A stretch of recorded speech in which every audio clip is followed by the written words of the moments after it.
In a tell-all exclusive interview with OG Diaz, inamin po ni Rufa May Quinto ang tungkol sa pinagdaraanang marital problems.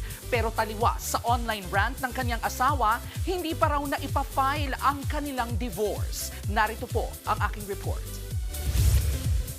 From one controversy to another, nakangiti pa rin ang aktres na si Rufa May Quinto. Even her antics, abay walang kupas. Go, go, go pa rin in life. Pagkatapos ng pagkakadawit niya sa investment scam issue, hinarap na rin ni Rufa May ang mga tanong sa balitang hiwalayan nila ng asawang si Trevor Magallanes.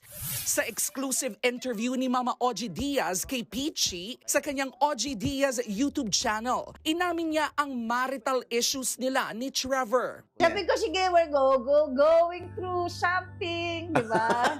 Ewan ko kung ano talaga. Basta sabi niya ayaw na niya. Yun lang ang naintindihan ko sa mga narason. Tanggapin ko na kung ayaw na, ay respetuhin ko yun. Hindi man daw malinaw ang dahilan ng kanilang pagkakalabuan. Hindi naman daw nararamdaman ng aktres na may third party involved.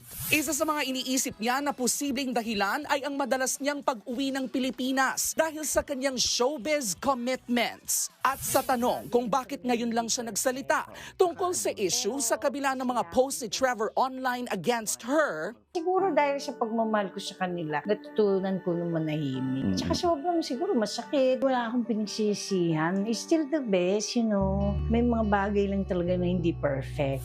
sa ngayon, ang priority raw ni Rufa May ay ang kanilang anak at mapanatili ang magandang ugnayan ng kanyang mag-ama sa gitna man ng problema nilang mag-asawa. Panoorin ang buong interview ni Mama OG Diaz kay Rufa May sa OG Diaz YouTube channel.